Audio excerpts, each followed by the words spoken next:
resistencia antimicrobiana y profilaxis antibiótica. Sí, doctor Carlos, profilaxis lo tenemos contemplado, antibiótica y resistencia antimicrobiana. El doctor Carlos Ridaura Valencia, médico especialista en salud pública y medicina preventiva por el Instituto Nacional de Salud Pública, con maestría en salud pública en áreas de concentración epidemiológica, con maestría en administración pública en Centro de Estudios Superiores en Ciencias Jurídicas y Criminológicas, actualmente cursando el doctorado de Administración y Políticas Públicas, con certificación internacional de técnico en esterilización por la CBASPD, miembro de la mesa directiva de AMEXPE. Se desempeña actualmente como médico epidemiólogo en el Hospital General de México y en el Instituto Nacional de Rehabilitación. También es consultor en prevención y control de infecciones para hospitales privados. Amplia experiencia, profesor adjunto y con el tema de hoy también para compartir con ustedes. Doctor. Muchas gracias, maestra Lupita. Un placer. Buenas tardes a todo su grandioso equipo y a todo el honorable alumnado que tenemos en este diplomado. Muy padre, con un punch muy interesante en materia de prevención y control de infecciones desde en el sitio quirúrgico y demás. Bueno, muy bien. Adelante. Padrísimo. Voy a compartir mi pantalla. Sí. Me dicen si se puede ver. Sí, se ve perfectamente. Deme un segundo, la pongo en full screen. Sí, ya se puede ver bien. ¿Me escuchan Perfecto, se ve bien? muy bien. Sí se Muy escucha y bien. se ve perfecto. Perfecto, maestra Lupita, muchas gracias por la presentación. Un caso interesante de nuestro compañero, los ponentes anteriores. Les mando un abrazo, una excelente presentación. Y bueno, vamos a dar paso a la profilaxis antimicrobiana, que es parte de los factores de riesgo para para la infección de sitio quirúrgico que se ha descrito en las últimas guías internacionales. Entonces hay una muy bonita que ahorita, terminando esta presentación, se la voy a compartir de la profilaxis, de unas recomendaciones internacionales de la ISHIA, de las prevención en medidas de sitio quirúrgico. Entonces son del 2023, entonces está muy actual lo que es este tema, y lo que les voy a comentar de la profilaxis antimicrobiana, pues bueno, es lo último que está descrito en estas guías internacionales. También veremos de manera muy rápida la resistencia antimicrobiana y bueno, cómo nosotros podemos incidir, pues para poder evitar generar en ello. Tenemos un marco normativo para la prevención y control de infecciones. Está en la norma 045, ya ustedes lo conocen. El modelo del Consejo de Salubridad General, que ahorita ya es el modelo único de evaluación de la calidad, el MUEC, y el manual de la Red Hospitalaria de Vigilancia Epidemiológica.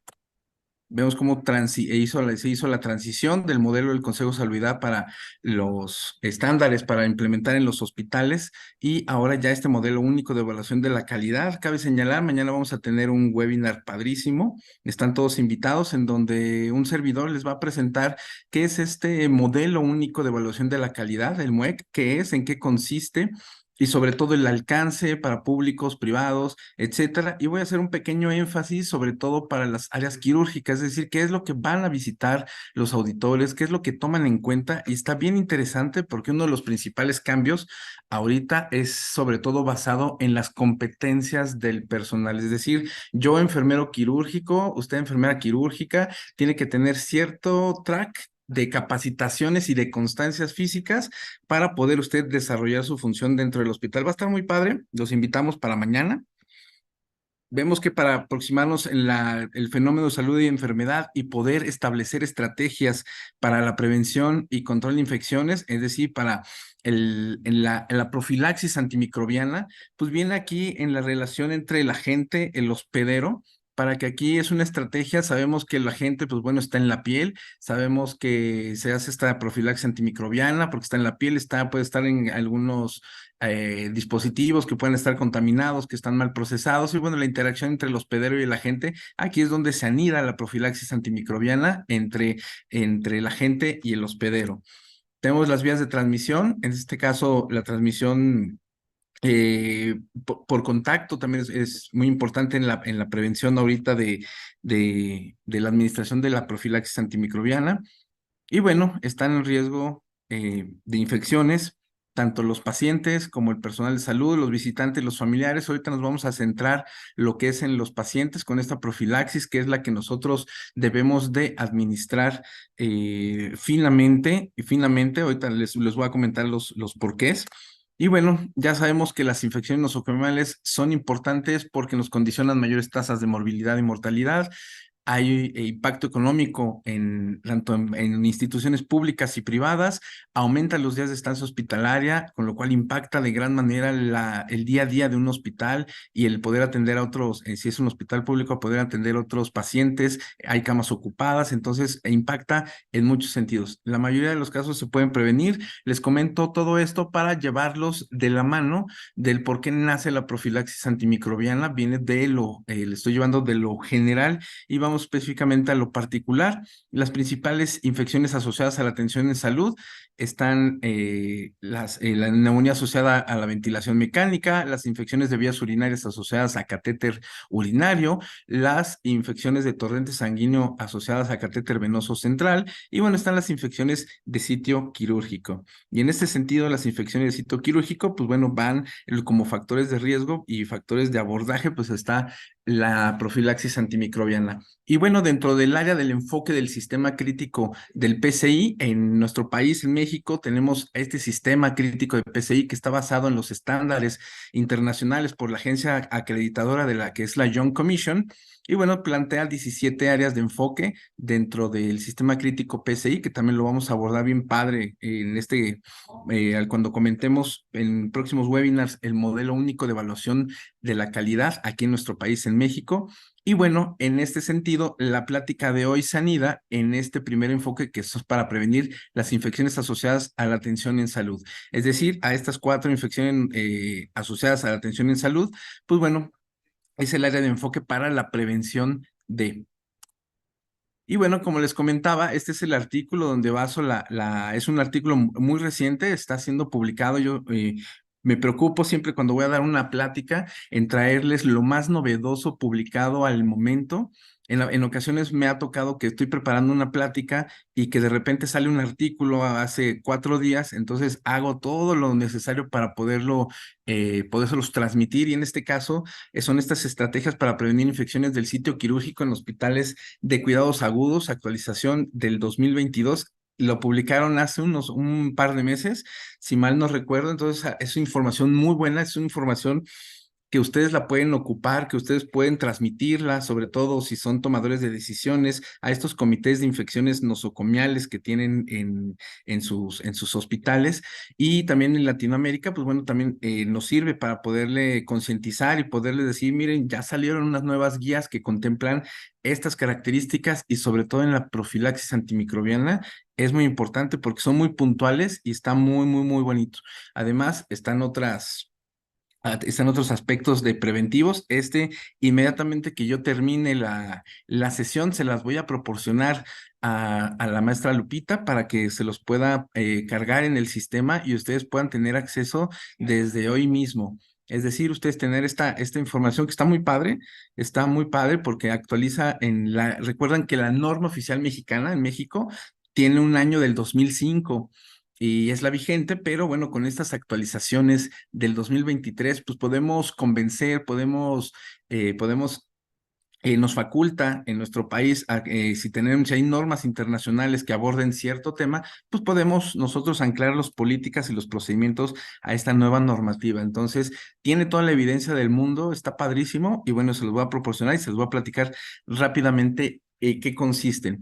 Entonces, prácticamente para los factores de riesgo perioperatorios, recuerden que los factores de riesgo para una infección de sitio quirúrgico están el ambiente del paciente, Es decir, toda la limpieza y desinfección del ambiente, está la desinfección del instrumental, proceso de desinfección, pero también lo perioperatorio es muy importante, la preparación quirúrgica, la preparación de la sala, los campos, etcétera. La preparación antiséptica de la piel es muy importante. Recuerden que el término antiséptico es aplicado a materia viva, a tejido vivo. El término aséptico está definido para superficies inertes, superficies inanimadas, ¿vale? Entonces mi celular va a estar aséptico, pero mi piel va a ser una antisepsia en mi piel y voy a hacer una asepsia en mi celular. Entonces, muy importante, los antisépticos de la piel son sumamente importantes. Recuerden que tenemos la iodopovidona, tenemos los productos con clorexidina, entonces muy importante elegir, sobre todo dejarlos actuar, pero bueno, también la duración de la cirugía es importante, la define ahí el artículo y las guías, y bueno, finalmente la profilaxis antimicrobiana juega un papel sumamente delicado y muy importante. Ustedes no me dejarán mentir, dicen, es que sí, la profilaxis, le dieron profilaxis, pero se le indicaron, suponiendo que la indicación es pase a quirófano o cirugía a las 9 de la mañana y la profilaxis antimicrobiana administrar a las 8 de la mañana, ¿no? Entonces, pues se la administran a las 8, pero la cirugía, ¿qué creen? Pues que se difirió porque está el turno quirúrgico, se tardó más el doctor, entonces baja quirófano a las 9, pero de aquí a que lo meten, pues pasaron 2 horas. Entonces, ya lo que se había ganado de profilaxis estando en tiempo, pues bueno, ya no hay una retroalimentación en muchos hospitales en el de, oiga doctor, pero pues ya su profilaxis ya, digamos que ya valió, ya no es viable, ya no sirve, ya no es funcional porque ya se dio después de una hora, pasaron cierto momento o en otro tiempo. Entonces, ¿qué nos dicen estas guías? Nos dicen administrar la profilaxis antimicrobiana de acuerdo con las normas y directrices basadas en la evidencia. Ahorita les voy a comentar cuáles son esas normas y directrices basadas en la evidencia. Usa una combinación de profilaxis antimicrobiana parenteral y oral antes de la cirugía colorectal electiva para reducir el espectro de la infección de sitio quirúrgico. Aquí ya se van puntualizando, también se van puntualizando hacia cierto tipo de cirugías en donde ya está estudiado y dice, bueno, vamos a hacer una combinación de profilaxis, va a tomar oral antes de que usted llegue o puntualmente, entonces es importante tener esto en cuenta para que actualicen sus políticas en el seno de cualquiera de estos comités. Ya lo que hacen recalcan es el no usar la vancomicina, que le dan una ponderación de evidencia alta, no usar la vancomicina de manera profiláctica, a menos que se tenga infección por Staphylococcus aureus metilcilino resistente, es decir, que ya está documentado que ya tiene este infección, por lo regular infecta el Staphylococcus aureus meticilino resistente, las infecciones citoquirúrgicos de este microorganismo virulento, pues les gustan mucho las infecciones protésicas, es decir, donde hay osteosíntesis, donde hay material, le gusta mucho a este microorganismo, y entonces en esas guías están bien padres, se las voy a pasar en español, está en español, en inglés, y entonces ahí nos menciona que no se recomienda usar la vancomicina y que la recomendación es alta, es decir, que la evidencia encontrada, el sustento científico es alto, es decir, no es el doctor Ridaura que nos viene a platicar, sino que está fundamentado en esta guía. Entonces está muy padre, y entonces dicen, sí, sí se vale, pero si es que tienen alguna infección ya conocida por Estafilococo aureus metilcilino resistente. Nos dicen dentro de la normativa, administrar profilaxis antimicrobiano de acuerdo a las normas y directrices. Aquí nos dicen administrar dentro de 1 hora antes de la incisión para maximizar la concentración del tejido. Dentro de 1 hora antes. Es que ya pasaron 4 horas, bueno, vamos a perder nosotros esta recomendación, ¿vale? Tiene que ver mucho con la vida media del antibiótico que se trate. Antibióticos que duran 4 horas de vida media, que son de vida media corta o que son de vida media larga. Hay que ponderar dependiendo, no es nada más hacer por hacer. En nuestro país el uso cotidiano es de la cefalotina, que es un betalactámico, es una cefalosporina de primera generación. Y bueno, entonces Aquí vamos viendo cómo la administración de un agente antimicrobiano menor a 1 hora antes de la incisión es sumamente efectiva, ¿vale? Algunos estudios muestran una eficacia superior para la administración entre 0 y 30 minutos antes de la incisión, en comparación con la administración entre 30 y 60 minutos antes de la incisión. Aquí viene mi comentario que por lo regular la comunicación entre quirófano, entre enfermería y médicos debe ser sumamente importante, porque si en este sentido que ya, baja quirófano a las 9, entonces el médico comprometido, padrísimo, tiene estas guías en mente, está la política en su hospital con estas guías y dice, perfecto, ya vi que entre 0 y 30 minutos antes de la incisión es el momento más efectivo y tiene una mejor, un mejor desempeño, ¿no?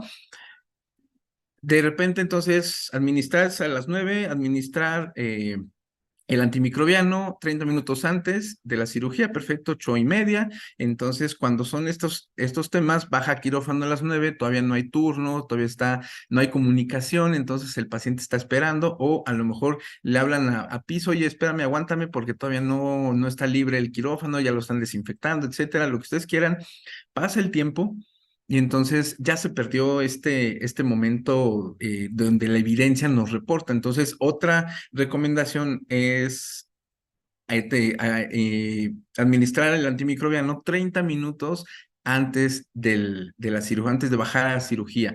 Normalmente en otros hospitales donde ya tienen el mecanismo, ya la madurez de los procesos, cuando van a bajar, entonces le hablan, ¿sabes qué? Ya está listo, en lo que tú bajas y el elevador y en lo que pasa y se prepara, pues más o menos dan 20 minutos, entonces cuando tú me llames, en ese momento se administra el antimicrobiano y ya tenemos medido que son 20-25 minutos antes de la incisión. Entonces, muy importante tenerlos en mente, esta información, pasársela, transmitirla a sus pares, al equipo quirúrgico, en su manera de lo posible, permee estas guías al comité de infecciones nosocomiales, a los comités en otros países que tengan también estos comités para abordar las infecciones asociadas a la atención de salud, para que tomen y en manera multidisciplinaria logren establecer las políticas y actualizarlas a la necesidad de hoy en día y bueno, maximizar sobre todo por la evidencia que nos provee. Hay que seleccionar los agentes antimicrobianos apropiados aplicados en el procedimiento quirúrgico, los patógenos más comunes que se sabe que causan infección de sitio quirúrgico para el procedimiento específico y las recomendaciones publicadas. Es decir, como les comentaba ahorita, el patógeno que más frecuencia afecta lo que son las prótesis, bueno, pues es el Estafilococo aureus metilcinino resistente. Entonces, ahí sí está indicado lo que es la profilaxis con vancomicina. En otros escenarios, dice la publicación, dice, no lo usen ni de chiste, no está recomendado, no sirve, no funciona, y además tenemos el riesgo de que provoque mucho lo que es el que promueva la resistencia antimicrobiana, y ahorita les voy a comentar por qué. Por eso decidimos al construir este diplomado, unir estos dos temas para poderlos clarificar y tenerlos ustedes que lo tengan así en cuenta. Dice, aunque no se recomienda el uso rutinario de vancomicina, lo que les comentaba, entonces en este caso particularmente, hay que suspender los agentes antimicrobianos. Este bullet es sumamente muy importante porque vean lo que dicen, suspender los agentes antimicrobianos después del cierre de incisión en el quirófano.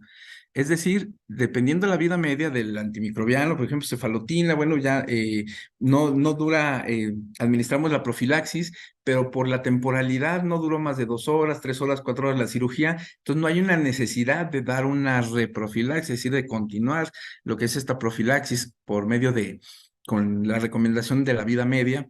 Y dice la guía, la evidencia nos dice que no hay beneficio alguno cuando se prolonga la profilaxis, es decir, cefalotina dosis única. Punto. Nos dura la vida media, cirugía de 2 horas, perfecto, fue administrado en menos de 30 minutos, logramos, digamos, el mejor escenario para la profilaxis antimicrobiana, ¿no? A nivel general, ¿no? Entonces, si la cirugía nos dura más tiempo, entonces aquí ya vamos a evitar lo que es Una vez el cierre de la incisión, cuando cerramos, ya se debe de suspender la administración del antimicrobiano y el médico debe de estar consciente de que esta es una práctica que tiene un sustento científico. Hay evidencia científica muy alta, la marca las últimas guías, en la que pues, ya no hay beneficio el darle cefalotina cada 8 horas por un día. Es decir, una vez que cierre, ya se acabó, ya no hay más ya no hay más,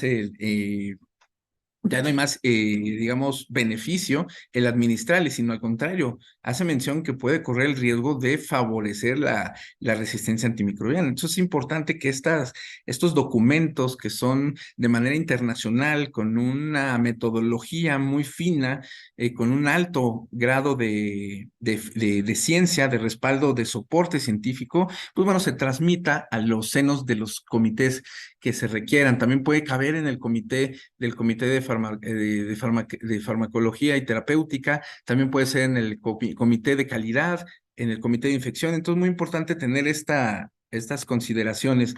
Hay que seleccionar los antimicrobianos apropiados, aplicados en el procedimiento quirúrgico. Los patógenos más comunes que se saben la causa es sumamente importante, aunque no se recomienda, ya les comenté, suspender al agente antimicrobiano después del cierre de la incisión en el quirófano. ¿Vale? Hay que redosificar los agentes antimicrobianos profilácticos a intervalo de 2 vidas medias. Es decir, medidas desde el momento en que se administró la dosis preoperatoria, en casos que excedan este periodo. Ejemplo, vuelva a dosificar cefazolina después de 4 horas en procedimientos mayores a 4 horas de duración. Es decir, le administramos cefazolina al paciente 30 minutos antes, como dicen las guías, entre 0 y 30 minutos, ya estamos cumpliendo un nivel de evidencia de beneficio al paciente. Y ahora, ¿qué creen? Que la cirugía está programada para unas 3 horas, pero somos un hospital dinámico, no podemos nosotros prever alguna complicación. ¿Qué cree, doctor? Ya llevamos 4 horas vamos a las 4 horas de cirugía y ustedes como enfermería preoperatoria, enfermera quirúrgica, como médicos que nos están escuchando, que están de ayudantes o en ese sentido en la sala, oiga, doctor, le debemos administrar la cefazolina, le administramos otra dosis porque ya cumplió el tiempo que comentan recomendable. Entonces ustedes se vuelven como un promotor para la buena práctica, es decir, no nada más lo que el médico decida, sino que si ustedes ya tienen este conocimiento ya intrínseco dentro de ustedes mismos y ya están respaldados por una guía de esta manera, entonces pueden ser promotores de, oiga, doctor, ya se va a exceder de 4 horas, ¿cómo ves si le administramos otra dosis de cefazolina? Ah, perfecto. ¿En dónde lo viste? Ah, pues en las últimas guías publicadas por la ISHEA. Ah, le voy a decir, perfecto, entonces adelante. Entonces, podemos ser promotores, podemos ser nosotros también promotor de las buenas prácticas y de esta manera vamos a incidir positivamente en la seguridad del paciente. Entonces, principalmente son esas recomendaciones. Están también puntualmente una serie de recomendaciones más puntuales que me podría llevar toda una hora, pero principalmente estas son las que me gustaría que se queden, las que yo les comparto. Es decir, el menor de 0 a 30 minutos es el mejor máximo beneficio. Si se administró de 0 a 60 minutos, es lo recomendable. Si va a más de 2 vidas medias del antimicrobiano, como la cefazolina, pues bueno, ponderar y ver, porque la mayoría de las veces son programadas las cirugías. Claro, cuando se trate de cirugías de urgencia, pues bueno, el entrenamiento en este sentido de la profilaxis, la cultura de la capacitación continua al personal quirúrgico, al personal de perioperatorio, pues bueno, va a ser bastante benéfico. Vamos a la resistencia antimicrobiana, es muy importante. ¿Cuál es el panorama? ¿Cuál es el impacto de esta resistencia antimicrobiana? Esta lámina me gusta mucho porque es una publicación de Lancet del año pasado, Lancet, la revista más top, ultra, de las revistas más importantes a nivel mundial. Y aquí vemos en esta lámina cómo están divididos en la gráfica de las X, está un histograma en donde podemos ver en estas barras, vemos 2 tonalidades, son las regiones que se tienen establecidas de África, de Caribe, de europeas, incluso de de Latinoamérica, de Centroamérica, etcétera, de Asia. Y bueno, vemos dos tonalidades. Esto es la mortalidad, que es la frecuencia, la tasa de mortalidad por 100,000 habitantes. Entonces, aquí tenemos lo que es la carga, ¿no? ¿Cuánto se debió de esta muerte, de esta tasa de mortalidad? ¿Cuántas se debieron? ¿Cuántos pacientes murieron que tenían antecedente de tener una infección por un agente multiresistente? Es decir, lo que está en oscuro es lo más delicado. Es lo más delicado, es donde se atribuyó a estos microorganismos multiresistentes la muerte de ese paciente.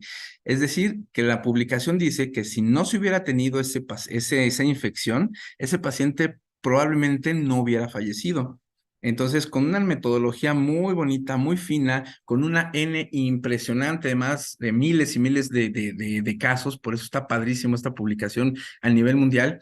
Entonces vemos en oscuro, en estas barritas oscuras, la mortalidad atribuida a las infecciones por un agente multiresistente, es decir, que por ella se murieron estos pacientes. Y ya la gráfica, digamos, en tenue, en color claro, quiere decir que el paciente se murió y que tuvo una infección.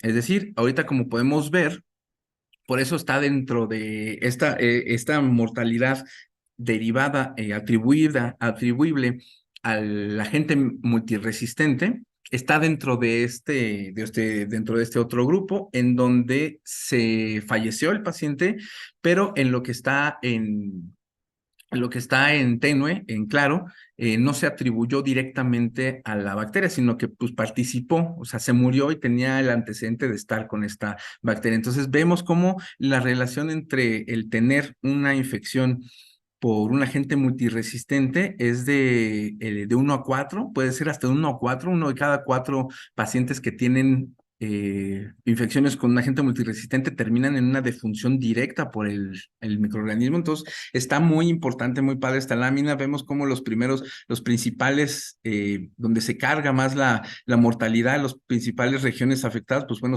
están en África, están en África y vemos los países de Norteamérica, vean cómo lo clasifican.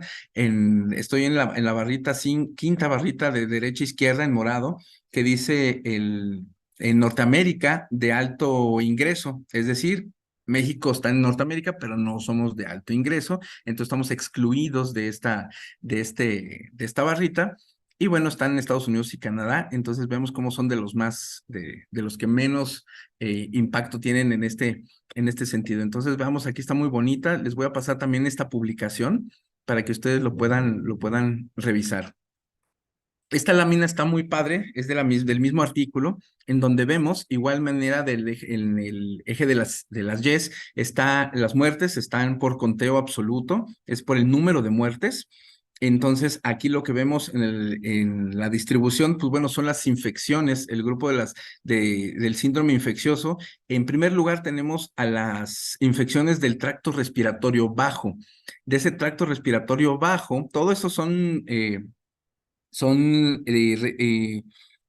mortalidad asociada a agentes multiresistentes, ¿vale?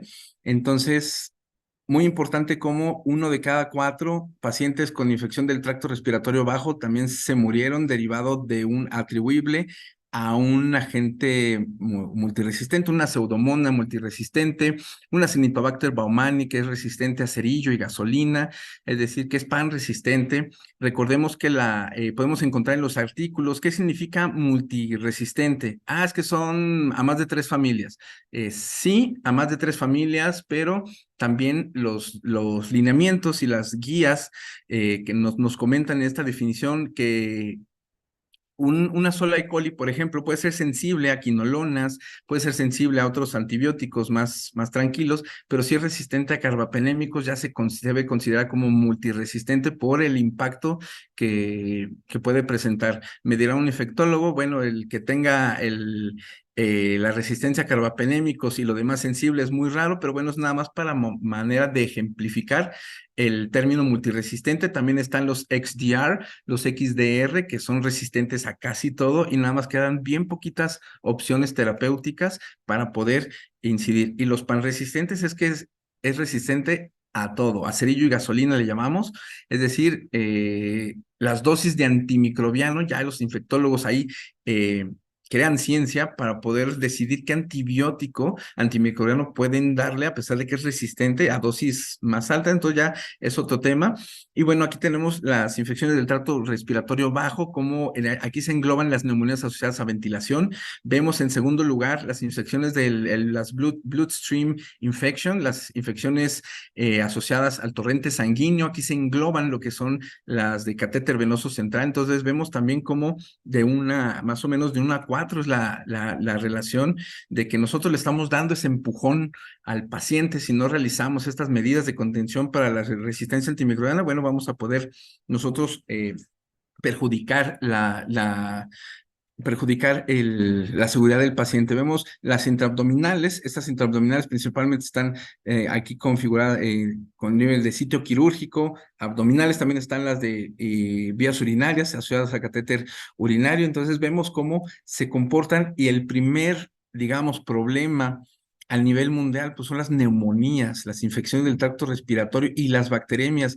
Entonces nosotros, si sabemos cómo se comporta, en dónde están viviendo, por ejemplo, en las neumonías asociadas a ventilación. Si sabemos que la ventilación mecánica, los circuitos de ventilación mecánica son sumamente importantes, que los estamos reutilizando, pero dice desechable, pero ¿cómo le hago? Los lavo, los cuelgo y los desinfecto, pero dice que es desechable. Entonces, ahí nos podemos nosotros dar cuenta qué estamos haciendo mal en nuestro contexto. Realmente estamos aplicando estos bundle cares que los van a ver más adelante también en el curso para el sitio quirúrgico, pero también está muy padre ver todo en ese sentido, ¿vale? Para hacer las estrategias. Y aquí vemos esta lámina que me gusta muchísimo, que es por los microorganismos, es en el mismo sentido.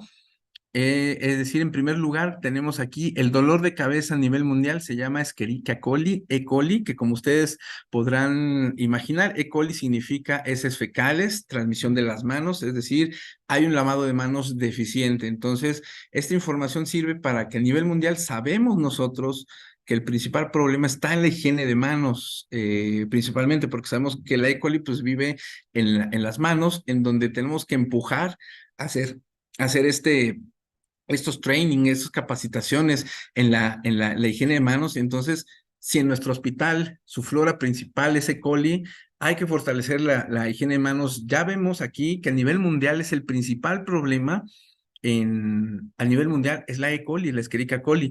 Y en segundo lugar, el estafilococo aureus principalmente, en segundo lugar, y sabemos que la vía de transmisión de estafilococo aureus, pues puede ser por la preparación de la piel, y también puede ser por el equipo de protección personal, porque un gran porcentaje, bueno, no un gran porcentaje, sino un pequeño porcentaje de nosotros, del personal de salud, un 6-8%, dependiendo de la publicación, somos portadores sanos de estafilococo aureus metilcirino resistente.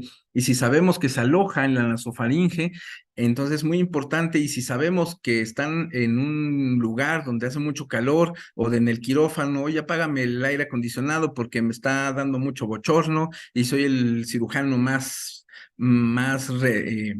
renombrado, pero pues tengo mal el cubrebocas, la mascarilla, y porque pues me estoy ahogando, entonces le estoy respirando encima del lecho quirúrgico al paciente. Entonces es muy importante el fortalecer las medidas de prevención.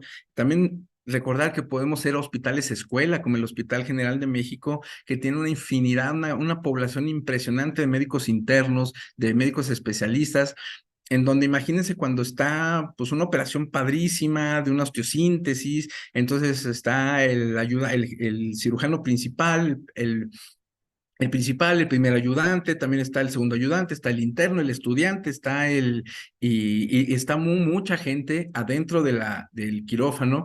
Ahora imagínense si estamos grabando y entonces alguno de nosotros no tiene colocado correctamente la mascarilla, pues podemos ser portadores y podemos estar respirando estafilococo aureus metilcilino resistente encima del lecho quirúrgico. Entonces nos preguntamos luego cómo es posible que se nos infecten por estafilococo aureus. Bueno, esta es una vía de transmisión. Otra vía de transmisión es la preparación de la piel. cómo estamos preparando la piel para hacer la incisión de sitio quirúrgico. A lo mejor estamos en un hospital público en donde, híjole, la demanda nos está comiendo y tenemos uno tras otro, y entonces, y los periodos de limpieza y desinfección, bueno, pues se acortan, y entonces, ¿qué creen? Que lo único que hay es yodopovidona. Entonces pinto al paciente, que se llama la técnica pintar, digamos, es el colocar lo que es con una pinza de anillos o con la yodopovidona, o si se tiene con estas preparaciones ya de marca comercial.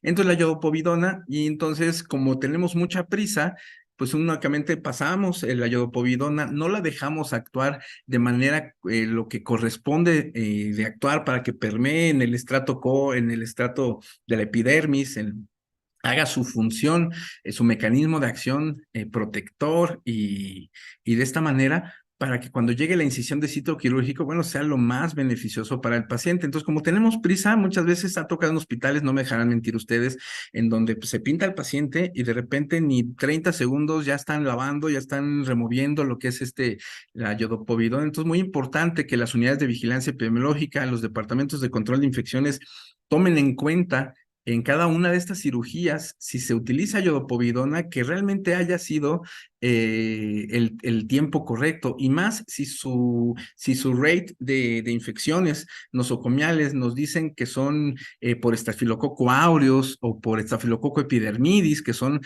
flora de la piel, son flora natural de la piel. Entonces ahí nos vamos enfocando, o sea, qué puede estar mal. Lo van a ver en el bundle care, muy padre, en donde pues, tenemos que hacer estos paquetes preventivos de, oye, están usando yodopovidona, pero ¿qué crees? Que todos están removiéndolo ni un minuto lo están dejando. Entonces es un factor de riesgo súper importante si su rate de infección de sitio quirúrgico por estafilococo aureus o epidermidis, pues son por estos microorganismos. Entonces, está muy importante identificar el por qué. Klebsiella pneumoniae, en tercer lugar, Klebsiella pneumoniae también le gusta mucho estar en las manos del personal de salud, y también le gusta mucho estar en las soluciones jabonosas, en los jabones de los profesionales con que nos lavamos las manos, y más aquellos jabones que se rellenan a granel.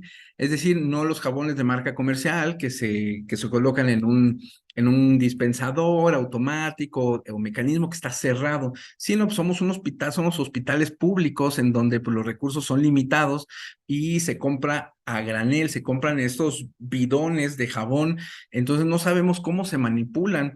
Si hay personal, me consta que hay personal dentro de ustedes en el diplomado de unidades de vigilancia epidemiológica del Departamento de Control de Infecciones. ¿Alguna vez han visitado dónde se resguardan estos jabones, estos jabones? ¿Cómo se resguardan? Si realmente son jabones que se rellenan, ¿dónde se resguardan? ¿Cómo se resguardan? ¿Cómo se manipulan? Porque muchas veces las jaboneras donde están y donde se están rellenando, pues en ese caso luego ya está el jabón verde y se trata de un jabón rosa, y entonces le meten el jabón rosa, entonces ya hay un mosaico del jabón nuevo que empuja al viejo, que ese jabón, como la jabonera estaba abierta, entonces puede estar colonizado ya por Klebsiella, con biofilms, etcétera. Hay documentos que nos dicen en brotes en unidades de cuidados intensivos neonatales que están asociados a las manos del personal de salud y al uso de los jabones a granel, y están colonizados. Pero me va a decir, pero doctor, estamos hablando de sitio quirúrgico, estamos hablando de lavado de manos en quirófano, no hay estos contenedores que se rellenan, pero se han preguntado si en sus hospitales se están reutilizando los cepillos quirúrgicos que todavía tienen uso. Hay recomendaciones que ya no deben de usarse, hay recomendaciones que no hay una diferencia. Entonces volteen a su hospital y realmente investiguen cómo se están lavando las manos en quirófano. ¿Son con cepillos? Revisen, porque una mala práctica es la reutilización de los cepillos quirúrgicos. Ah, pues todavía aguantan, todavía sirven. Esos cepillos quirúrgicos se pueden colonizar, y de esta manera podemos proveer en este sentido, también es un factor de riesgo. Entonces tenemos Streptococcus pneumoniae, tenemos Acinetobacter baumannii. Si sabemos que la Acinetobacter baumannii le encanta vivir en ambientes también húmedos, como ventilación mecánica, en el piso, en el suelo, en el mobiliario, le encanta estar en los dispositivos biomédicos. Bueno, las estrategias allá tienen que acudir. Entonces, muy importante, recuerden, E. coli es un dolor de cabeza. Recuerden, estamos favoreciendo lo que son, necesitamos favorecer lo que es el apego a la higiene de manos. Entonces, ¿por qué es importante? Porque hay unas amenazas urgentes, estas imágenes y esta información también les voy a proporcionar el documento, ya con este son 3 documentos, es un documento que publica los Centros de Control de Enfermedades de los Estados Unidos. Esta es su versión 2019, en donde nos dicen las amenazas urgentes, donde tenemos que hacer las acciones para prevenir. ¿Por qué? Porque nos cuestan mucho dinero, hay un alto índice de mortalidad y morbilidad y le va mal al paciente y impacta de una manera impresionante al sistema de salud. Estoy hablando de la Acinetobacter baumannii resistente a carbapenémicos, de las enterobacterias resistentes a carbapenémicos. Estas enterobacterias le llaman en Estados Unidos las bacterias pesadilla. Pesadilla por todo lo que les estoy comentando. Ahí están los pictogramas: dinero, elevado la mortalidad. Entonces es un dolor de cabeza que en Estados Unidos, por más acciones que se han tenido de su última publicación en el 2017 al 2019, del 2013 al 2019, no han logrado bajar el rate de estas presentación de enterobacterias pesadilla. Lo que sí lograron es en todas las demás, por las acciones preventivas, entonces hacen mención de que necesitamos hacer esfuerzos. También condicionan estas carbapenemasas, pues bueno, producen esta resistencia a los antibióticos carbapenémicos, que son betalactámicos y ya son de alta gama. Y bueno, las opciones terapéuticas que quedan para este tipo de bacterias ya son muy poquitas. Entonces ahí se vuelve lo complejo. Tenemos amenazas serias que manejan, como aquí ya tenemos al enterococo vancomicino resistente, a la Pseudomonas aeruginosa multiresistente, el estafilococo aureus metilcilino resistente. Entonces, muy importante hacer todas estas medidas de profilaxis en compañía de las medidas de precaución, que son de otro tema, pero se los pongo aquí para que más o menos enlacemos algunos temas que veremos posteriormente. Entonces, la resistencia antimicrobiana, ¿cómo es que se da? Esta resistencia antimicrobiana derivado del exceso de prescripción de antibióticos. Por ejemplo, en México y en algunos otros países, la venta de antimicrobianos no estaba restringida. En algunos países de Latinoamérica creo que también aún todavía no está restringida, que cualquier persona puede llegar y comprar: deme una ampicilina, deme una amoxicilina con ácido clavulánico. Y en México, derivado de esta automedicación, se podía comprar de manera indiscriminada los antimicrobianos, estos antibióticos, y le preguntaron a la vecina: oye, es que yo a mí me dio tos, pero pues me compré una ampicilina y me lo acabé. ¿Y cuánto tiempo me lo tomó? Ah, pues 3 días. Entonces, recomendaciones con esto de que solamente con receta, pues ha minimizado un poco, también se llevan. No es el hilo negro, pero bueno, es para disminuir la automedicación que favorece la presentación de la resistencia antimicrobiana. ¿Por qué favorece? Porque nada más está estimulando, está molestando al microorganismo. Por eso dicen las guías y dicen los médicos, nosotros los médicos prescribimos: tómese por cada 8 horas durante 7 días, porque es el momento, es la temporalidad en que la concentración de cada 8 horas va a homologar la concentración adecuada para que actúe y tenga eficacia sobre el microorganismo y sobre la enfermedad. Entonces, pues ya me lo tomé 3 días y pues ya me siento bien, entonces lo corto. Entonces está cortando la indicación que el médico le dijo, y el médico, nosotros los prescribimos porque hay una serie de documentos que avalan que tiene que ser tal temporalidad. Entonces, se me olvidó darle a mi hijo su dosis de la tarde, pues le voy a dar la de la noche. Entonces, imagínense si la concentración por la vida media se logra en la primera administración, ahora la segunda, pues se me olvidó. Baja esta concentración grande, alta, iba a matar, a destruir la bacteria. Entonces ya me voy a una concentración media, entonces ya el punch que había logrado se va a minimizar, va a lastimar nada más a la bacteria, va a enfadarla, y luego le meto otro punch. Entonces estos bajes, estas crestas que le llamamos, estas crestas en la concentración de los antimicrobianos, pues bueno, impactan para estimular lo que es la resistencia antimicrobiana. Entonces, muy importante no automedicarse y seguir las indicaciones como se debe. Los pacientes que no han acabado su tratamiento, como les comentaba, pues a los 3 días ya estoy bien, pues ya me lo recetaron 14 días, imagínense. Entonces, a los 3 días estoy bien, entonces es muy manera muy importante. El uso excesivo de antibióticos en la criada de ganado y del pescado, entonces es sumamente importante porque es algo que nosotros no vemos, es algo que nosotros no sabemos. Nosotros vamos y compramos en los supermercados la carne, pero no sabemos si han estado, los utilizan los antibióticos para curarlos, para engordarlos, algunos de manera los pollos, etcétera. Entonces también viene ahí de esa manera. Entonces los antibióticos, la resistencia antimicrobiana también la podemos nosotros adquirir ingiriendo a la carne de estos personajes, ¿vale? También lo que son en la prescripción médica, también eso juega un papel es sumamente importante si no los prescribimos de manera correcta, y también el saltarnos lo que son las dosificaciones y no seguir cada 8 horas, cada 12 horas para lograr las concentraciones, en ese momento, bueno, vamos a nosotros a estar incidiendo. Entonces, aquí de manera muy rápida nada más es la resistencia antimicrobiana. No solamente está enfocada no está enfocada nada más a los antimicrobianos, a los antibióticos, a los medicamentos, sino también a los desinfectantes. También hay resistencia microbiana a los desinfectantes. Entonces es muy importante, y esta lámina es nada más para que ustedes se queden en mente que hay una serie de documentación, de evidencia científica, de publicaciones relacionadas a la resistencia microbiana de los antimicrobianos, de los medicamentos. Y en cuanto a los desinfectantes, hay también evidencia, pero esta es con menos atención.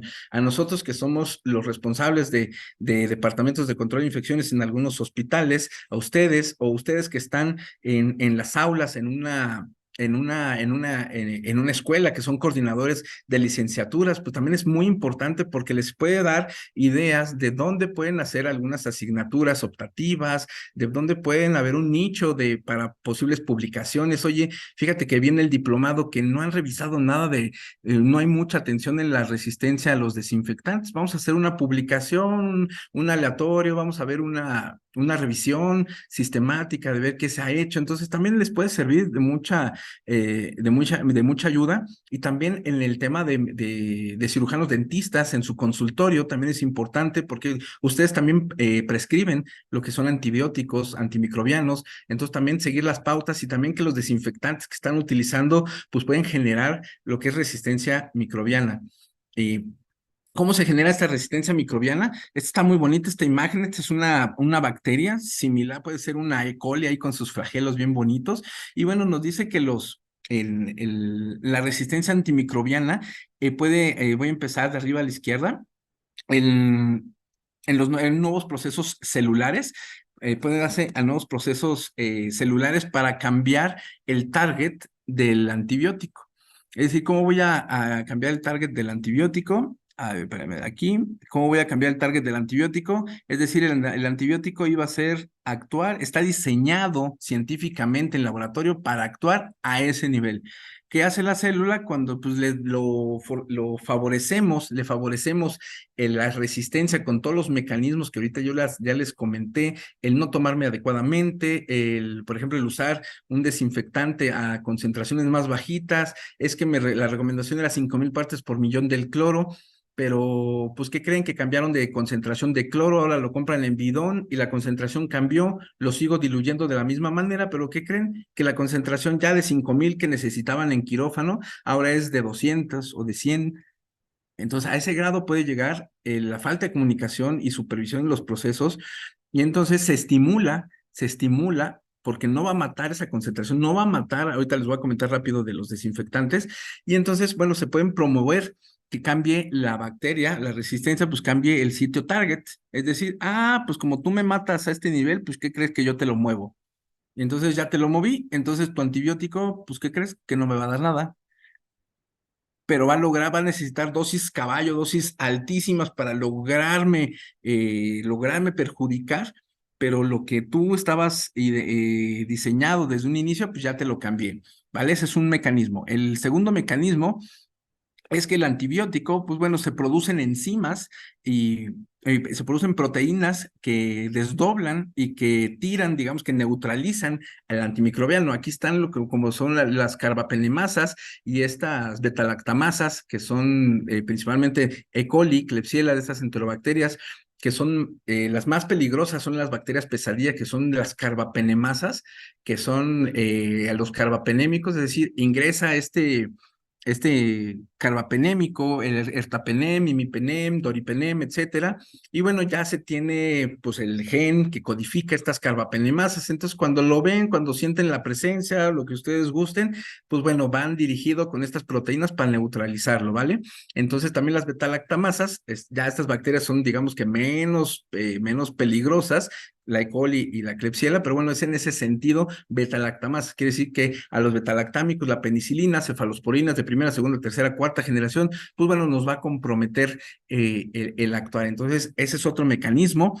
Otro mecanismo es que se evita que ingresen, de alguna manera limita la entrada al fármaco dentro de la célula, es decir, como tú me estás molestando, entonces pues ya me harté y entonces pues voy a fortalecer mi estructura de cierta manera voy a codificar ciertas proteínas que te van a hacer más difícil tu entrada, entonces te van a repeler y entonces esa es otra. Luego también vemos una que está bien bonita cuando yo leí por primera vez cómo es este mecanismo de la bomba, de esta bomba, es una bomba que de comunicación, y cuando ingresa la molécula, pues inmediatamente es expulsar, decir, ya te encontré, pero ¿qué crees? Ya tengo el mecanismo para sacarte, ya lo fortalecí y vas para afuera. Entonces, esta bomba de flujo de comunicación de la bacteria con el exterior es sumamente importante, porque ahorita les voy a comentar que es de las más identificadas en la resistencia a los desinfectantes. Y bueno, y tenemos otra en donde le cambian el sitio target en que ya no se fija de tal manera. Entonces cambia la configuración y entonces ya no puede encajar. Digamos que se tiene esta estructura, como menciona ahí, que es un cuadradito con el que encaja. Entonces ahora en lugar de cuadrado, ¿qué crees? Ya te lo modifiqué a un triángulo, y ¿qué crees? Que tu antibiótico ya no va a servir para nada. Entonces, es un mecanismo, son analogías para que ustedes lo dimensionen de cómo es que actúan en ese sentido. Y entonces tenemos, pero déjeme cierro esta. Tenemos también cómo es esta movilidad de la resistencia. Bueno, es por medio de plásmidos, se puede dar. Estos plásmidos la transmisión de de esta información genética. Es por eso que ahorita les voy a comentar, por ejemplo, en los enterococos, la resistencia a la vancomicina es de las más transmitidas así por plásmidos. Entonces, muy importante por eso dicen, no se recomienda vancomicina para no favorecer que se esté dando todo este mecanismo. Un dato cultural, en Estados Unidos se tiene identificado el número de pacientes que se tienen con enterococo resistente a vancomicina, se tiene identificado hasta por hospital, por región, por estado, porque tiene una base de datos de dónde se está. Entonces, si están haciendo toda esa información, se están ocupando para hacer esa vigilancia, pues ya de entrada, si yo no soy epidemiólogo, digo, pues es porque es importante para hacer todo ese andamiaje, para presentar un listado nada más de estos, es importante. También se puede hacer por medio de transposomas. Déjenme ver cómo borrar aquí este rayoncito. Los transposomas es un pedacito del plásmido que también tiene información genética, es decir, entre la comunicación de las bacterias, ahí te va el plásmido, ahí te va la información del gen que codifica las carbapenemasas, entonces en ese sentido, ahí radica la importancia. Y luego también los fagos, que estos fagos, bueno, son, estos fagos son son virus que están, digamos, viviendo en bacterias, están ahí pues, colonizándolas, están de cierta manera conviviendo con ellas. Entonces pues obviamente están en contacto con la maquinaria de la bacteria, y entonces puede hacerse la transmisión por medio de transducción. Es decir, por medio de este fago que adquirió lo que es la resistencia de esta bacteria y va y se la pega a otra bacteria. Entonces, este virus va y entonces llega otra bacteria y entonces empieza a inocular, a inyectar lo que es este transposoma, esta información genética. Eso se llama transducción, ¿vale? De un fago a otro fago para que se comunican, se pasan eh, la información y bueno, la introducen de la bacteria. Y bueno, se da por conjugación, es decir, están una a otra, y entonces de una a otra, entonces ahí es cuando, es muy importante que ustedes lo visualicen, porque aquí juega un papel importante el biofilm, porque el biofilm es una feria, es una fiesta de bacterias, y así es como principalmente se comunican en los biofilms. Entonces, entre una bacteria y otra, que es una fiesta, ahorita que fue Halloween, entonces tenemos una pseudomona, tenemos una E. coli, tenemos bueno, un enterococo vancomicino resistente a un estafilococo aureus que no tenía la resistencia antimicrobiana. Entonces, bueno, pues se le pega en esta fiesta y le pasa por plásmido, pues le pasa esto, ¿vale? Entonces, no me hagan caso porque esa no es la forma de un enterococo, pero bueno, es nada más para poder dimensionar el sentido. Y bueno, por transformación, es decir, pues ya destruí la bacteria, pero ¿qué creen? Pues no se desintegra inmediatamente, sino queda este material genético viviendo, y bueno, no viviendo, sino material genético después de una muerte de una bacteria, pues queda, y entonces otra bacteria pues lo agarra, ¿no? Entonces, muy importante en este sentido tener en cuenta. Entonces, este es el biofilm. Ya no me voy a detener mucho en detenerlo, pero como les comento, aquí el biofilm se puede generar en todas las superficies que ustedes quieran, superficies líquidas, como les comenté, como la Klebsiella pneumoniae, en superficie líquida como el jabón, y crea un biofilm. Entonces, pues el jabón, recuerden el mecanismo de acción del jabón, pues es el arrastre, y también en soluciones alcoholadas ha llegado a sobrevivir. ¿Por qué? Porque el biofilm crea una estructura, un andamiaje de proteínas que lo hacen persistir en esta superficie de clorexidina, de alcohol, superficies sólidas, superficies inanimadas. Entonces, de ahí radica la importancia del lavado y desinfección de los endoscopios, el adecuado mecanismo de lavado y desinfección del instrumental. Y entonces, esta es la fiesta que yo les comentaba. Empiezan a traerse por WhatsApp, que se llaman Quantum, que se llama la comunicación.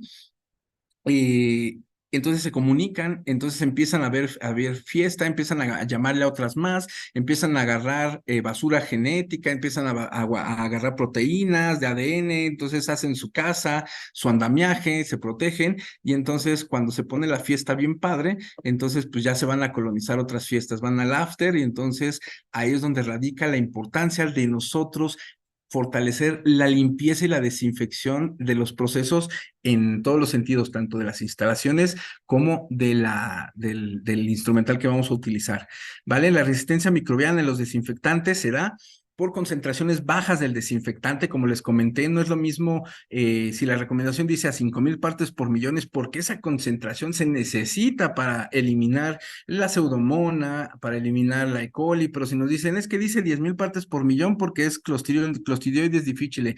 Pues hay que tener la política y el entrenamiento para garantizar que realmente sea 10,000 partes por millón en derrames de sangre, en derrames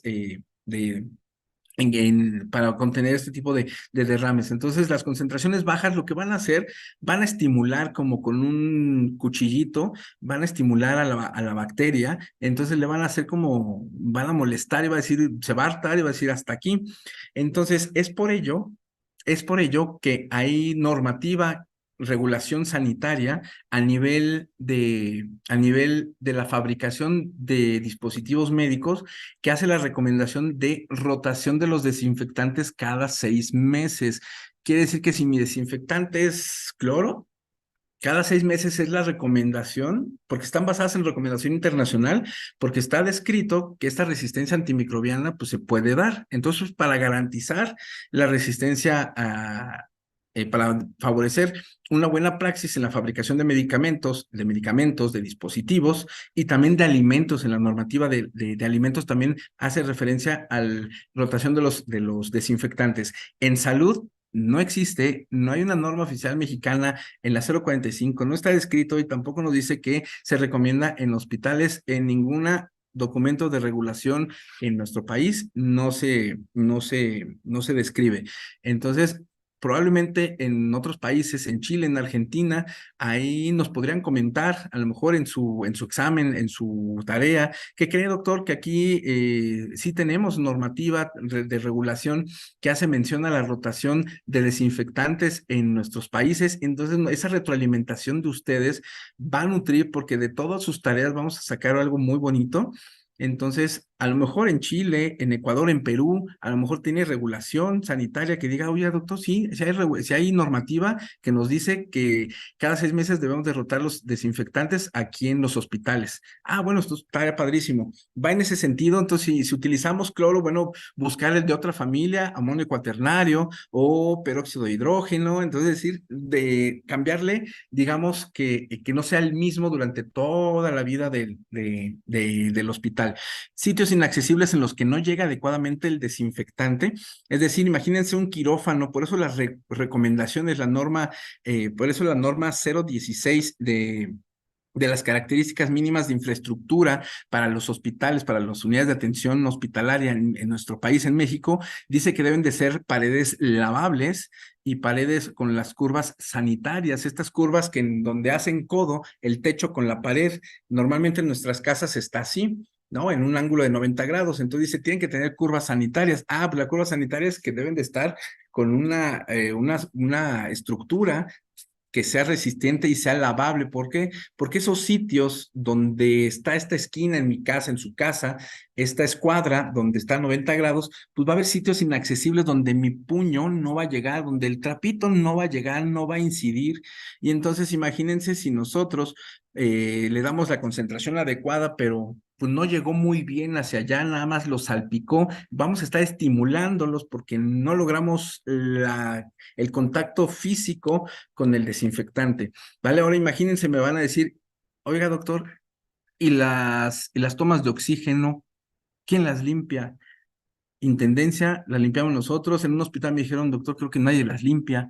Entonces, ahí llega lo importante en estos sitios inaccesibles, quién los limpia, cómo se limpia, qué se utiliza para desinfectar. Tenemos soluciones como la luz ultravioleta que puede llegar a todo donde esté ese haz de luz, entonces de rayo ultravioleta, entonces es muy bueno. También están estos aspersores de peróxido de hidrógeno, pero bueno, nos condicionan tener bloqueado el quirófano 3 horas. La luz ultravioleta podemos liberar el quirófano en 30 minutos después de su uso, entonces ya valdría la pena ponderar lo que son desinfección de extra en las unidades hospitalarias. La presencia de biofilms y suciedad, como les comentaba, no es lo mismo el que yo retire con un buen punch, con una fricción perfecta, o con un jabón enzimático padrísimo. No es lo mismo que yo lo haga adecuadamente a que yo nada más lo haga por encimita, porque pues yo no sé, me pusieron, pues soy la nueva en la central de equipos de esterilización o en el departamento de procesamiento estéril, soy el nuevo, pues yo no sé, me dijeron que aquí es jabón, pues le voy a medio a tallar. Entonces imagínense, va a estar estéril, sí, sí, sí va a estar va a estar desinfectado, pero va a estar desinfectado el andamiaje de este biofilm, o sea, va a estar desinfectado la estructura proteica de este biofilm. Entonces todo lo que está adentro, pues va a seguir, digamos, activo, vivo, y entonces adentro de este biofilm se está dando esta manera de dealers, este intercambio de plásmidos entre bacterias. Entonces se pone buena la fiesta, se intercambian estas resistencias antimicrobianas, y entonces ahí radica la importancia. Entonces el proceso deficiente de dispositivos, aquí también les tengo otro artículo, entonces ya son 4 artículos que les tengo que proporcionar. Y bueno, principalmente en esta publicación, lo que encontraron en que la principal, la principal, el principal mecanismo reportado para los desinfectantes es la bomba de flujo. y es mediada por plásmidos, es decir, esta bomba de flujo es decir, oye, cuando te llegue el cloro, es decir, este plásmido trae la información de una bacteria a otra, de un microorganismo que dice, oye, cuando llegue la molécula de cloro, inmediatamente que toque, que entre, me la sacas con este mecanismo. Aquí te paso los pasos que debes de hacer para fortalecer esta bomba de flujo, este andamiaje de flujo, para que ¡fum! Se pueda ir. Entonces está muy padre, se los traduzco, se los transmito de esa manera, porque está impresionante cómo en esta publicación que vean el año 2021, o sea, está muy vigente, donde identificaron que el principal mecanismo en esta publicación está mediada por esta bomba de flujo. Entonces, si ingresa el desinfectante, pues va para afuera. Ahora imagínense, por eso es la recomendación, si ya tenemos una población de bacterias con esta resistencia al cloro, a otros desinfectantes, pues le cambiamos la jugada, ahora utilizamos amonio cuaternario. Entonces, oye, ¿qué crees? Que ya nos cambiaron y están utilizando la concentración adecuada, están utilizando las toallitas desinfectantes con la concentración adecuada. Ahora imagínense cuando era la pandemia de COVID, un hospital privado me mandó a llamar para que les pudiera resolver un tema, porque habían hecho la compra de millones de pesos de toallitas desinfectantes que les costaron muy baratos. Pero ¿qué creen? ¿Qué creen ustedes que pasó? Que la concentración de cloro de esas toallitas pues era el 8%. Entonces, pues no desinfectaban nada y lo demás eran aroma, aromatizante, eran estabilizadores y era agua. Entonces tenía una concentración de 8% de alcohol en esa toallita. Entonces lo único que hacían pues estaban limpiando y eso pues nada más por arrastre como para quitar la materia orgánica, pero desinfectando nada. Entonces imagínense a qué grado llega que gastaron millones de pesos en la pandemia para comprar una cantidad exorbitante de toallitas. Es donde radica la importancia que el Departamento de Control de Infecciones y las unidades de vigilancia epidemiológica estén involucradas en las compras de los insumos para que no les lleguen estas sorpresas. Si les hubiera llegado, oigan, no, espérenme, denme la ficha técnica, y ¿qué creen? La ficha técnica dice 8% de alcohol y eso no nos sirve. El estándar dice los CDC, la OMS, que debe ser arriba del 60%, porque se necesita otra parte de agua para que en la bacteria se necesita ese porcentaje de agua para que haga la acción y haga sinergia con el alcohol, que va a ser el poro y va a abrir y va a hacer todo su relajo. Por eso el alcohol al 96% fija las bacterias, porque tiene bien poquito agua y necesita más agua para entrar y penetrar lo que es a la bacteria. Entonces es muy importante tener esas consideraciones. Eso ya se los comenté. Y bueno, estos son los principios de nuevos limpiadores, son los desinfectantes, son los limpiadores con probióticos. En otra plática se los voy a poder brindar, es decir, le pongo bueno, esta imagen se los puse porque no importa que esté colonizado, que esté infectado, que esté colonizada la superficie por una E. coli con resistencia a carbapenémicos o una Klebsiella, porque con este limpiador con probióticos, que son bacterias buenas, van a eliminar, a pesar de que tengan las carbapenemasas más peligrosas documentadas, les van a eliminar, y hay evidencia que soporta este dicho. Tenemos un webinar, de hecho, dentro de la página de FEMEC, que hablo de estos biofilms, y bueno, como una bacteria buena mata, destruye a la otra, pero no por físicamente, sino porque le quita la comida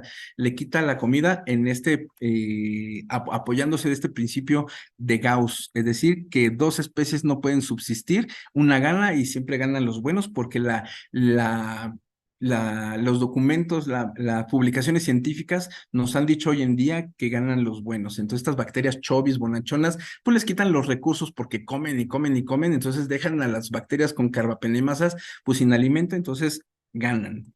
Entonces muy padre en este sentido. Y contienen esporas de bacterias no patógenas como bacterias del ácido láctico o de Genobacillus, y bueno, por competitividad pues hacen su efecto. Entonces eso es todo. Con esto termino esta plática padrísima de resistencia antimicrobiana y de profilaxis antimicrobiano. Muchas gracias. Muchas gracias, doctor. Increíble, increíble. ¿Y cuántas cosas tenemos que controlar? Felicitaciones. Y efectivamente tenemos una plática anterior que bien vale la pena si usted quiere que la subamos en este tema ahí en su página, en la página en el aula virtual. Ah, sí, valdría la pena para que puedan, lo que les comenté ahorita en 30 segundos, tenemos una plática de 1 hora y media. Amigos. Padrísima. Así es, así es. Bueno, doctor, y también le recuerdo los 4 artículos. Sí. Bueno, hay preguntas, Lupita. sí, y Oye, muchas es que felicitaciones. Gracias, doctor. Bueno, ya sé. Ok, así es, Lupita. Oye, pues nos quedamos con ganas de seguirlo escuchando, la verdad, ¿eh? O sea, como que no vamos a terminar de hablar de de gérmenes. esto, de gérmenes, definitivamente. O sea, Sí, nos quedamos con ganas de más, doctor Ridaura. Sí, a con mucho ver, gusto. sí. Felicidades, dice Araceli Frausto Rodríguez, para todos los panelistas. Bueno, se nos acaba de retirar Pedro, pero también muy, muy buen tema. Dice muy interesante, muchos saludos, felicidades de varios estados. Tenemos de toda la República, doctor, y Ah, también de varios países. Bueno, aquí comentaba con Débora un problema, ¿verdad, Débora? En implantes. Y que me dices Así que es, tuvimos un brote, Lupita, en el mes de julio con 7 pacientes que presentaron infección en sitio quirúrgico. Al realizar los cultivos, pues desafortunadamente todos fueron por E. coli. Y ahí es que triste, doctor, es sí, triste porque podríamos pensar en todos los crímenes que puede haber en un hospital y que sea por mala higiene de manos. Es muy triste. 7 pacientes es con sumamente colocación de implante. triste. Sí. Y también aprovechando, vamos a ver un tema al final del diplomado en este sentido, y sobre todo hay muchos hospitales públicos y privados en donde no sabemos este material de osteosíntesis de implantes. Muchas veces dicen, ah, ya viene estéril y viene en un pouch, en una bolsita, pero sin indicador integrador Ujú. químico, sin características de calidad. No sabemos nosotros dónde lo esterilizaron o si nada más agarraron y así sucio como lo lavaron y lo sellaron. Entonces no sabemos. Entonces muchas veces valdría la pena, si tenemos este tema en hospital, investigar todas las aristas y vemos a ver qué al final, al integrar el caso, podemos ver por dónde estuvo la falla del sistema, por dónde pueden ser las áreas de oportunidad que debamos de fortalecer. Así es, doctor, porque si hicimos toda nuestra vigilancia epidemiológica, desde la central de esterilización, desde proveedor, desde la técnica de la colocación, del quirófano, piso, o sea, fue Ah, toda padrísimo, una gran vigilancia, doctor. padrísimo, higiene de manos, Fue triste. higiene de manos, doctor. Desafortunadamente fue en piso higiene de manos, tristemente. y está levantando la mano Leti. No sé si escribió la pregunta. Pues Leti que Leti Domínguez. tiene sí, Leti tiene un ejemplo muy claro. Infección en sitio quirúrgico por colocación de implante con su mamá. Leti no ha levantado más. Acá tengo preguntas. Ah, ok, ok. Sí, bueno, yo creo que ya estamos un poco cortos de tiempo. No sé si nos dé chance una pregunta o dos, doctor Carlos. Sí, sí, con mucho gusto, ¿eh? Si ustedes me lo permiten, hasta unas 3, con mucho gusto. Ok, Carla nos pregunta, me ha pasado que los pacientes ya tienen esquema de antibiótico y por decirse lo aplicaron a las 6 de la mañana. Le pregunto al cirujano, ¿le aplicamos el antibiótico? Y él nos dice no, porque ya se lo puso. ¿Qué tan correcto es que es lo que sugiere en estos casos? Ok, como ya lo vimos, hay que sensibilizar a los médicos tratantes por medio de los comités de infecciones nosocomiales, de estos comités, para hacerles llegar estas nuevas guías que, a pesar de que ya tiene el antibiótico indicado a las 6 de la mañana, pero su cirugía es a las 10. Oiga, doctor, pues sabemos que pues, las últimas recomendaciones es si se lo administra en menos de 1 hora de la incisión, pero ¿qué cree? Que se maximiza el beneficio si es dentro de los primeros 30 minutos. ¿Cómo ve, doctor, que si se lo ponemos? Entonces, podemos nosotros sensibilizar al médico, y hoy en día ya esa práctica no sería adecuada. Respondiendo a la pregunta, no es lo adecuado. Ok, gracias, doctor. Elia nos dice, en pacientes con fracturas, es recomendable tener un tratamiento antimicrobiano de 7 días o más, ya que muchas veces en mi unidad durante más de 7 días hospitalizados esperando que llegue su material de osteosíntesis y después de la cirugía, ¿cuánto tiempo más es necesario el antibiótico?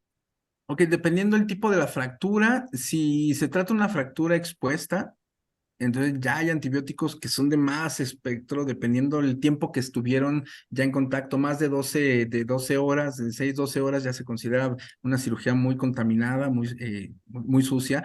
Entonces, si es una fractura de cadera, por ejemplo, que va a recibir implantes, no se pierdan nuestro siguiente capítulo al final del diplomado, donde vamos a hablar específicamente de estas recomendaciones en implantes y como tienen, no hay un beneficio, no hay un beneficio por una fractura cerrada, no hay un beneficio más allá, el administrar, el impregnar al paciente con antibiótico durante días previos. Si se trata de una cirugía expuesta, entonces sí se puede ya, y se puede ya impregnar el paciente y ahí sí se podía, las guías dicen que puede, dependiendo del tipo de la fractura y la exposición, bueno, es la administración continua del antimicrobiano, pero no es una práctica que se recomienden en las guías. Bien, no es Muy bien. una práctica.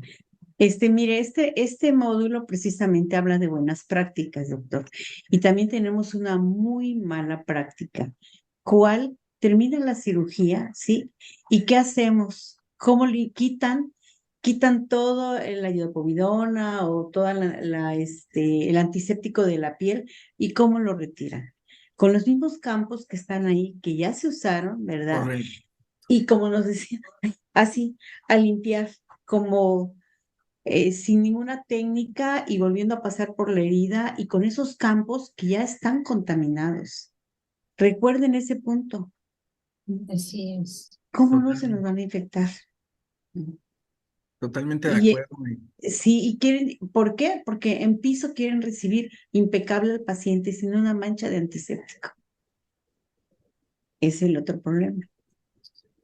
Es Hasta la correcto. técnica de la fijación del parche, Lupita, de la herida. El Lo apósito. comentábamos, sí, del apósito transparente o gasa, micropor, todo lo que se use. Te lo comentaba, hicimos hasta la vigilancia con las compañeras pues, que usan el celular durante la cirugía y al momento de que empiezan a colocar la tela, Tegaderm, nada más se meten el celular dentro de la bolsa y ahí también ya vemos la mala técnica y pues no hay una higiene de manos antes de. Es correcto, es una mala ¿Verdad que práctica. sí? Es una mala práctica, doctor. Una buena práctica es definir si es un hospital escuela que va a documentar la cirugía, esa persona no tiene que interactuar más allá que estar grabando. Eso, No puede estar sacando, tomando fotos, lo guardo y me vuelvo eso. al paciente. Si hay la necesidad de grabar, documentar y estamos solos, una buena práctica pues sería, pues me cambio los guantes y me lavo las manos, me lavo los guantes y me vuelvo a calzar otros. Así es, doctor. Pero ya son casos raros. Es mejor definir a quién va a ser el grabador, el camarógrafo, y desinfectar ese celular antes de que ingrese el, el paciente. Digo, sí, en la Así. sala. Sí, en esa. Sí. El otro punto, doctor, y que usted lo tocó, el cepillo. ¿Sí? El cepillo. Están ya, el cepillo no debe de usarse ya para la higiene quirúrgica de manos, por un lado. Por el otro lado, sí los están reutilizando, ¿sí? Pero de la manera más grave que se puede. Bueno, aquí hagamos conciencia todos nosotros como alumnos y nosotros como profesores, los alumnos y como profesores.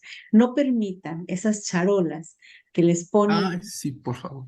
ay, sí, ponen la budinera, ¿sí? Y ahí ponen el montón de cepillos porque ya ni los esterilizan, es más, son desechables. Ya no se deben de usar los cepillos. Recuerden, la higiene de manos es fricción, ¿sí? Ahorita vimos una parte, ¿verdad? En sus tiempos, pero es fricción piel a piel. No el cepillo, a no ser que sea el que viene en su estuche, ¿verdad? Pero se utiliza una sola vez. Y es Una un sola cepillo vez. suave, sí, sí, doctor, ya tiene la iodopovidona, es con iodopovidona, se hace uno su higiene, Pero el su, cepillo es para las uñas, Lupita, o sea, para la bueno, parte. Y la para las, esponjita es para, y que se la puede utilizar la esponja. esponjita para la piel y el cepillito para las uñas. Ese tipo, y ya viene en su estuchito. Ok, ese cepillo lo podemos usar. O sea, por decir el cepillo, pero ese que son los de plástico, ¿verdad? Que los ponen en charola con solución y donde todos los que llegan meten la Es de mano, mano. meten mano, díganme, ¿creen que eso es funcional?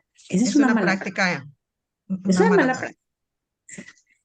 Así Hacemos es. estas recomendaciones, el O módulo si se es bueno. esterilizan, se vuelven durísimos, Lupita, y hacen No, abrasiones en la piel y eso es lo que se Exacto. trata de evitar. lástima que ya se fue Pedro, pero en que yo sepa en Latinoamérica no usan ya los cepillos en ningún lado. Es Solo en protección, México. así es. Es correcto, Solo en México. y eso estaría padrísimo si nos pueden comentar en esta tarea que vamos a dejar, si su lavado quirúrgico existen en sus hospitales, todavía esta práctica de con estos cepillos, Cepillado, con de cepillos así. con cepillado y también con cepillado reusable, o sea que lo están Ah, reutilizando, que son eso. desechables.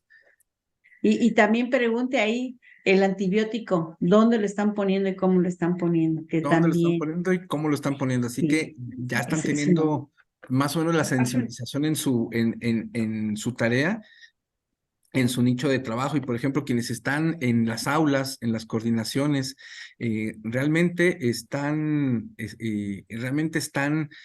inmersos en estas prácticas, en sus programas de estudio, se contemplan estos. Entonces podemos encontrar algo interesante. no, y como enfermeras, hacer investigación, me pareció excelente el tema de una revisión sistemática de la literatura con uso de hacer seguimiento de los antisépticos, ¿sí? Sí, Porque padrísimo. también sí son se están haciendo resistentes. Por ahí escuché que hasta el alcohol, dije, ¿y cómo? Hay el alcohol también tengo en uno de los webinars, hablo de las resistencias al alcohol, donde están documentados, donde hay literatura que sí soporta que hay resistencia al alcohol. Entonces estaría Jessica, interesante. así es. Jessica Ah, pregunta acá, dice, ¿dónde está documentado que ya no se utilizan los cepillos quirúrgicos? Literatura, por favor. En las recomendaciones de la OMS. la OMS, desde el Ujú, 70, ¿sí? Ya no ujú. se deben de usar. Ay, sí es verdad, alguien nos las pidió. Sí, Correcto. Lupita, nos Entonces, lo habían Hay que pedido. mandarlo. Sí, sí. Y hay una Hay que- plática en FEMEC, Lupita, en YouTube también hay, Sí, y ahí hay también. bibliografía. La dio Así Isa es, y ahí hay una bibliografía que ella comparte. es Sí, correcto. así Me es. ganó la así palabra O es. y Letian ya la hemos Guiano, se me tocado hace que en web. también. Letian Guiano. Sí, y de Tian Lleno también. Sí, las dos. Sí. Expertaza Sí, de 3M. Sí, así es. Así hay varias, varias. Bueno, entonces también vean, están las bibliografías y están los materiales en YouTube FEMER. Y no es una, son como 4 conferencias alrededor de la higiene quirúrgica de manos. Y ahí se explica así es. claramente varias literaturas y sobre todo hay uno específico de la OMS, donde vimos las 29 recomendaciones de la OMS. ¿Recuerdas, José? Sí, sí, pero Y ahí está también el no usar el cepillo así es. y especifica por qué. Bueno, pues podemos seguir y seguir. Por ahí preguntaban también del Clostridium, por ahí lo vi. Ahí estaban preguntando que cuál era el tratamiento. El Mm, tratamiento para clostridoides en términos sí, de antimicrobiano. ajá, como antimicrobiano, por aquí lo estaban. Como Yo lo vi también. antimicrobiano se acostumbra a utilizar el metronidazol, principalmente porque es un anaerobio, pero Ujú. ya va con base, es el agente principal. Y también se les da vancomicina. En algunos casos los infectólogos consideran el administrar un tratamiento conjunto para hacer sinergia, metronidazol y vancomicina. No, no, doctor, la pregunta, perdón, ya la encontré aquí. Dice, en pacientes con Clostridium, ¿Cuál es el manejo en la sala quirúrgica? Ah, perfecto. Manejo en la sala quirúrgica. Debe de ser considerada, digamos, una cirugía antes lo que se llamaba cirugía contaminada, sucia, es decir, donde el estándar de desinfección del cloro debe de ser 5,000 partes por millón por lo menos, garantizado, y hacer una limpieza exhaustiva.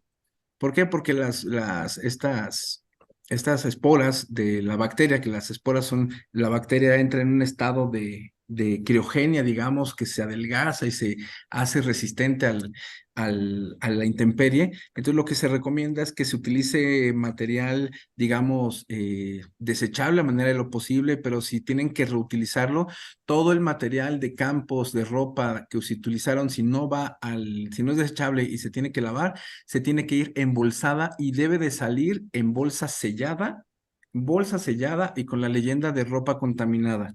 Debe de salir. En ese sentido, lo que es la limpieza y desinfección se debe hacer una limpieza exhaustiva. Se recomienda sea programada al final del turno en este quirófano con este paciente. ¿Para qué? Para que al final se le dé este punch de limpieza exhaustiva para darle seguridad al paciente que sigue. Imagínense que fuera el primero y después sigue un paciente inmunocomprometido. Imagínense lo que podemos provocar. Entonces son parte de los lineamientos indicados. Ok, muy bien.